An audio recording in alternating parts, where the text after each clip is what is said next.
নমস্কাৰ, এই মুহূৰ্তত আহি পৰিছে ৰাজ্যবাসীৰ কাৰণে কেইটামান বিগ ব্ৰেকিং নিউজ। আজি হৈছে 20 আগষ্ট। অসমৰ লগতে ভাৰতৰ বিভিন্ন প্ৰান্তৰ পৰা এনে ধৰণৰ খবৰবোৰ নিতৌ চাবৰ কাৰণে চেনেলটো ছাবস্ক্ৰাইব কৰিবলৈ নাপাহৰিব। এই মুহূৰ্তত জনাই আছোঁ ৰাজ্যবাসীৰ কাৰণে এটাকৈ জৰুৰী খবৰ। আজিৰে পৰা অৰুণোদয় মাহ আৰম্ভ হ'ব।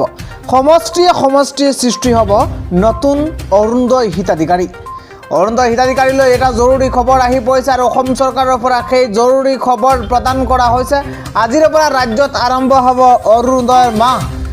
হিতাধিকাৰীৰ ঘৰে ঘৰে যাব চৰকাৰৰ প্ৰতিনিধি আৰু অযোগ্য হিতাধিকাৰীৰ নাম কৰ্তন কৰিব চৰকাৰে। পূৰ্বতে চৰকাৰে ঘোষণা কৰিছিল যিসকল অযোগ্য হিতাধী আছে সেইসকলে নাপাব অৰুণোদয় আঁচনিৰ ধন, আৰু ঘৰে ঘৰে চৰকাৰৰ তৰফৰ পৰা চৰকাৰৰ প্ৰতিনিধি যাব আৰু যোগ্য হিতাধিকাৰীৰ নাম কৰ্তন কৰিব।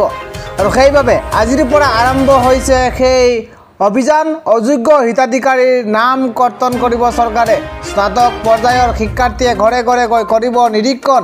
পৰিদৰ্শনকাৰী দলে হিতাধিকাৰীৰ ৰেচন, ভোটাৰ আৰু আধাৰ কাৰ্ডৰ তথ্য সংগ্ৰহ কৰিব। আজিৰ পৰা 20 ছেপ্টেম্বৰলৈ চলিব অৰুণোদয় মাহ।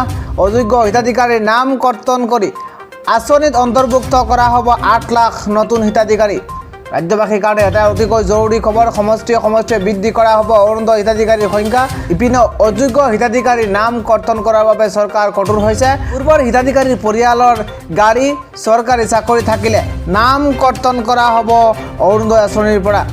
অৰুণোদয় হিতাধিকাৰীলৈ এটা অতি জৰুৰী খবৰ, কিয়নো হিতাধিকাৰীৰ ঘৰে ঘৰে গৈ অনুসন্ধান কৰিব। হিতাধিকাৰীৰ ঘৰে ঘৰে যাব চৰকাৰৰ প্ৰতিনিধি আৰু ঘৰে ঘৰে গৈ তন্নকৈ পৰীক্ষা কৰিব আৰু অযোগ্য হিতাধিকাৰীৰ নাম কৰ্তন কৰাৰ কঠোৰ নিৰ্দেশনা দিয়া হৈছে চৰকাৰৰ তৰফৰ পৰা।